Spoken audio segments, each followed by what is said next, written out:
just want to get a little closer. Across the planet, photographer Chris Rainier follows his lifelong mission to document the world's indigenous cultures. Essentially, them in their environment. And then just walk across the bridge. How did it look? Pretty good? There's a big storm coming. So we got to get on the plane too now. Now, Chris has a new challenge. Can we try and figure this out? A National Geographic assignment to document some of the world's most endangered languages. The rain came, you wouldn't believe it. A journey from the Pantanal of Paraguay to the rainforests of Papua New Guinea, where Chris must photograph language. We might get it. Can it be done? This is a really hard photo shoot. What will it take to get the shot?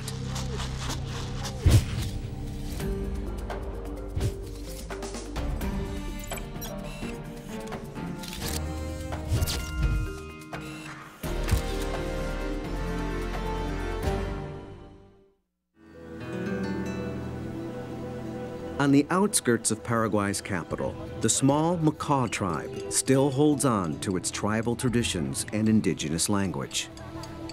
They're proud of these traditions, and photographer Chris Rainier wants to make sure those traditions are preserved. You can just have them sit down there. Every 2 weeks, a language dies, an elder dies, and a whole understanding of the culture disappears. Okay, I'll have a look and figure this out from here. Chris is the photographer for Enduring Voices, a 5-year National Geographic missions project to identify and preserve some of the world's most endangered languages. And then, oh, look at me.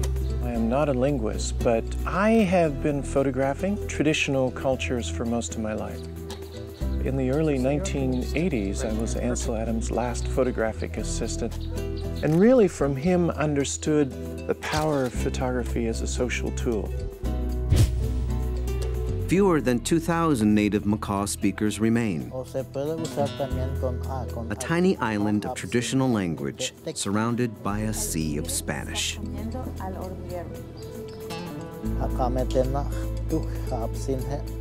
The two linguists for Enduring Voices are David Harrison and Greg Anderson, building on what scholars already know of the Macaw language.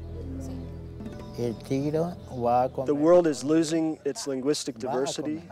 Out of the 7,000 languages spoken today, almost half of them are in danger of disappearing. What we're doing with the Enduring Voices project is traveling around the globe to visit language hotspots where languages are most in danger. Isn't this where we lost all the linguists in one foul swoop? Greg, David, and Chris have traveled to some of the most remote regions of the planet. 7,000 languages, roughly half of them are endangered. But actually the situation is much worse than even those numbers would say, because what we're looking at is about 9/10 of all different kinds of languages are going to disappear in this century. The Enduring Voices team doesn't just document endangered languages. Their goal is to help indigenous peoples revitalize their languages and cultures. I see it as a real race against time for me as a photographer to serve as a catalyst to help people to revitalize their traditions. There are many examples around the world where traditional cultures under threat have gone back to the archives of images that have been taken years ago and used those photographs to help revitalize their dances, their costumes, even their traditions. In a remote Indian village, Greg and David make an important scientific discovery. It is a tiny village. A language not previously known to science. Languages are repositories of knowledge that they contain an immense knowledge base about the world, the environment, human history, mythology, religion, all kinds of traditional wisdom. So we really are losing something quite important to humanity. Paraguay is their latest challenge. Even with 2 years of fieldwork behind them, David knows Enduring Voices has barely scratched the surface. Paraguay is a small country. but it has 19 languages. That is an incredible amount of language diversity. It's as much diversity as all of Western Europe. The Enduring Voices team has been invited to witness a unique event, a shaman's ceremony banned by missionaries.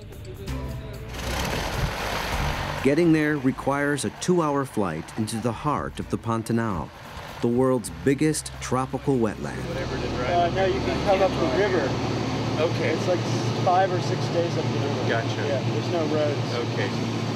Many small languages are spoken by indigenous communities that have been marginalized, have been oppressed, have been overlooked or forgotten or neglected in various ways. There are many traditional cultures that are in a quick pace of assimilation, but they've made that choice, and that is fine. We only go to places where we're invited. The Chama-Coco Indians live alongside the Paraguay River. Fewer than 2,000 remain, speaking the Ishir language. Chris and his colleagues set up camp in the village of Puerto Diana, home to the shaman who will lead the ceremony. Presentarle un poco brículo al chamán de la comunidad. What is happening with the shamans coming together? Apparently one shaman is coming as far away as 25 kilometers. He's walking here, so this is kind of a special occasion for them to come together. ¿De dónde vienen los chamanes que van a reunirse hoy aquí para preparar la danza? Va a venir en 14 de mayo, va a subir en Puerto Caballo, acá en Puerto Diana, uno de Esperanza. We give examples in sound, video, and still images, and all the written material. Y eso va a quedar como un material acá de documento para la comunidad.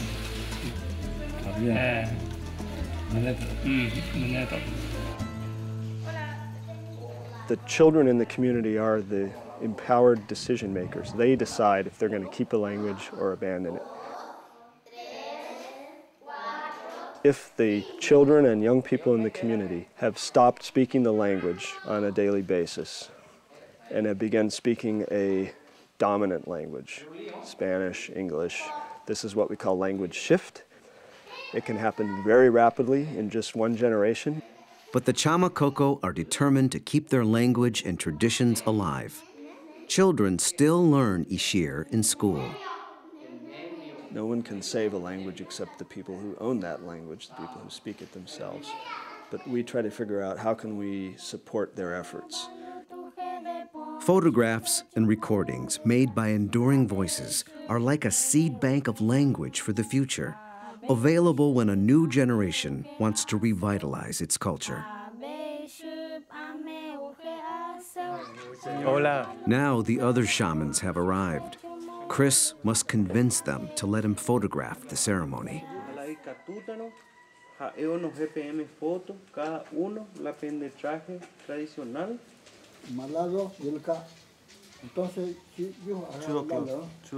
This is a typical situation where you have to meet with the shamans, you gain permission, you talk about their trust and them trusting you, and then we're sort of in the process of negotiating, understanding what the protocol is to see if we can have a chance to photograph this.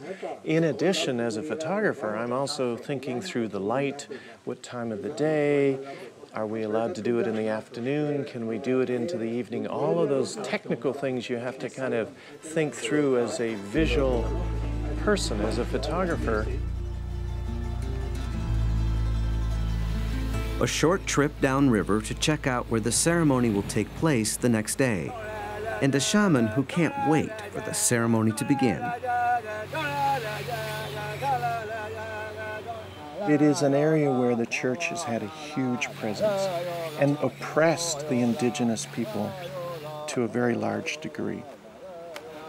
What's so invigorating about where we go is that the church, in a way, has almost given up. So the shamans that were once forbidden to have their traditional dances and ceremonies are saying, let's have a ceremony. Let's have an event. The shaman sang almost the whole time, coming with us. It was great. And he walked all the way here. Amazing. Language and culture are inseparable. Revitalizing both helps the tribe maintain its unique identity. And will they be doing the whole entire ceremony? This is obviously going to be the spot where they're going to do the dance and the trees there, and then they will do the dances around this particular tree here. So he will spend the night here, and all the shamans from each community will spend the night here, and they will receive the spirit. Only men are allowed in the Forbidden Grounds. Once the ceremony's underway, the shaman and their assistants will move between the grove and the open area, where the whole tribe will witness a rebirth of their most sacred traditions. And tomorrow will be the dances of those spirits. Each day, the team records many hours of language and dozens of photographs. Everything must be checked and referenced. Evening is for homework. Whenever we're out in the field and we're encountering a new language, I can barely sleep. I'm like completely manic. I want to work 24 hours a day. And so for me, this discovery process is invigorating, and I think I can't really describe the kind of high that you get from that.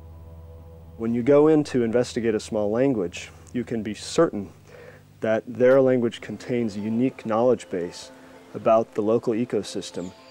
There's a linkage between species extinction and environmental degradation and the loss of knowledge as small languages go extinct. The shamans are now deep into the ceremony. For the first time in years, they can demonstrate their traditional ceremonies for younger members of the tribe, passing them on to a new generation. This is how we get dressed up. And when they come out and they start dancing around the fire, it will be to show it off to the community. We've had lots of rain today and thunder, and things have been changing all over the place, of course. So I was hoping to do the photo shoot in the sacred grove, but it's way too dark because it's overcast and about to rain again. So we're going to go out into the area where they dance, and hopefully I'll get the shot out there. This is a really hard photo shoot.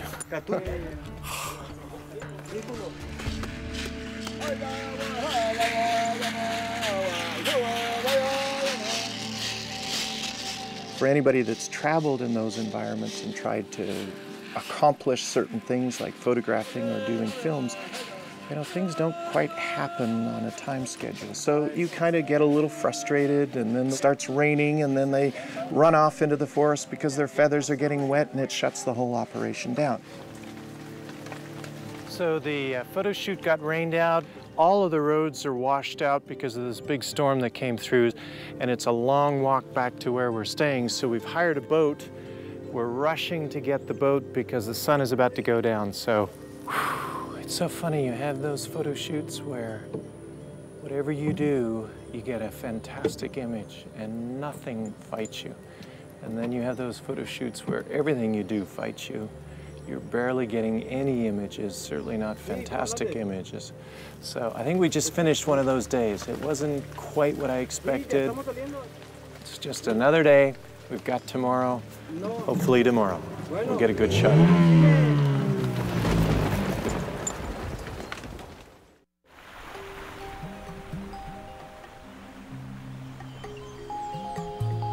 A new day presents Chris with a new and unexpected challenge. He said they are ready to go now. Right, that's we're clear. And they will dance, and some of them, they have to come back. So there's no way we can delay it to the end? This is the challenge. We've suddenly got them all ready. Light's not quite perfect. They want to go ahead and dance. We're trying to negotiate slowing down a bit. See, they will stay. Photography is this wildly elusive thing, because if it was easy, I'd probably get bored. But it's elusive enough that every day you're out there stalking the image, trying to have all the combination of light and personality and culture and all of that come together. So often there's a lot of failure in the photographic process. And if they can just wait a little longer, with a little, poco, poco, poco, and then we can go out. But I won't lose all of them. You said some of them have to come back. Am I going to lose those? The shamans are now deep into the ceremony. For the first time in years, they can demonstrate their traditional ceremonies for younger members of the tribe, passing them on to a new generation. What I'm looking for is that iconic image that operates on multiple levels. So the photographs that I am attracted to are the shaman dances, the mask dances, the rituals, those moments where the shaman is dressed up in his mask dance and he is performing that connection to the other world.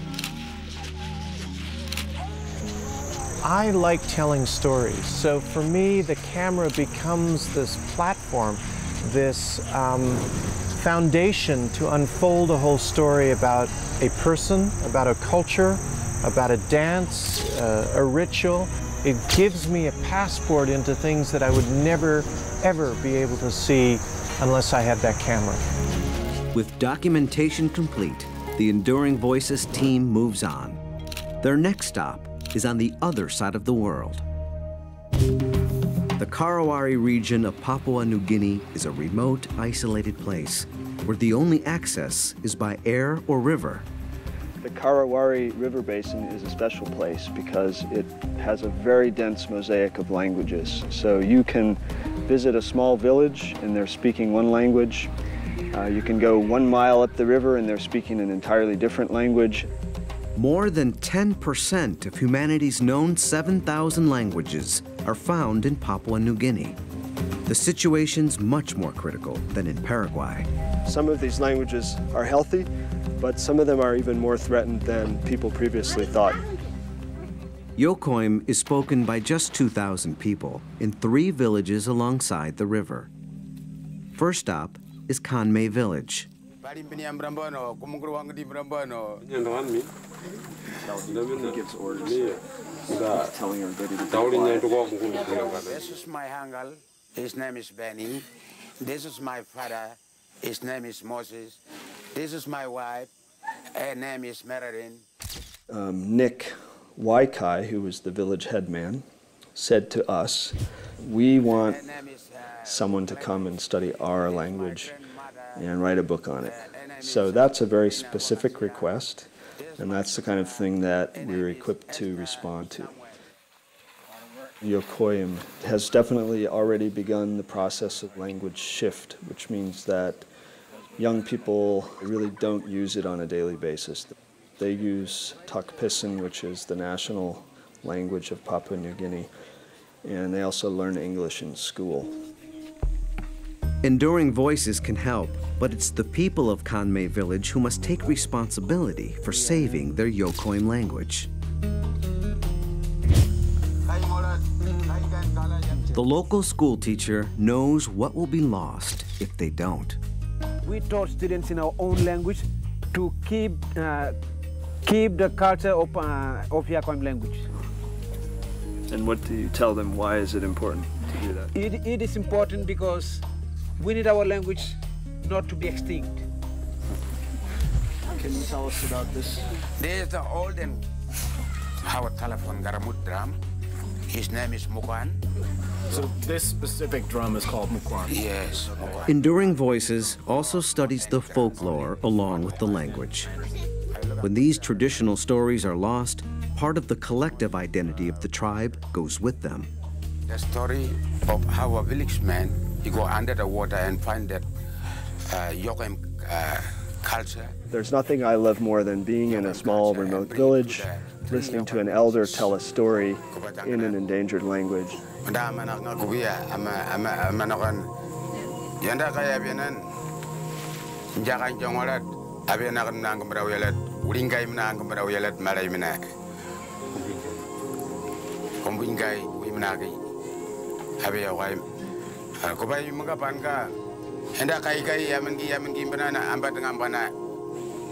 Para ingat benar pabiang ablaring, kat benar pabiang ablaring.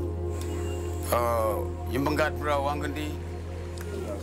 Louis Kolisi is a cultural activist in Kundaman village. Coconut tree. This is Coconut tree, call it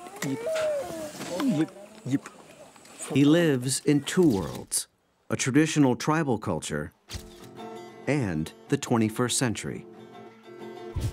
Enduring Voices can offer equipment and training to help his language and culture survive.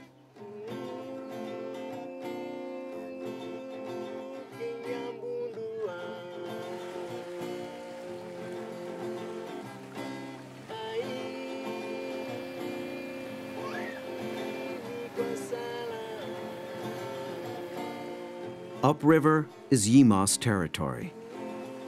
With only 300 speakers and no Yimas school in the village, the language is on the road to extinction. You come in, you're obviously from a Western culture. You want to ensure that you're really working on the same level as them. The key to successfully creating images that are meaningful is time. I always say the quality of the portrait is in direct proportion to the quality of the friendship that you establish. And we've just gotten wind that they can perform this amazing dance that hasn't been done in, they say, anywhere between sort of 10 to 15 years in this one village. That's a bit of a risk, going in and asking people to perform a dance, because what you might get is simply culture repackaged for tourists. But I don't think that's what happened in Yimas village. In speaking to the headman of the village, he told us that there was an entire generation of young people in the village that had never seen this dance. And that's what's most important, getting young people to accept that old traditions are worth saving. There's a huge grassroots movement to revitalize their dying language, and it's often driven by the elders, looking over their shoulder and suddenly saying, we're the last ones here. What I find that's very exciting about this event is that it's a way of getting everybody excited in their traditional culture. When we come to the village and they see that this sort of Western group coming in with cameras and video cameras, wow, they're photographing our culture.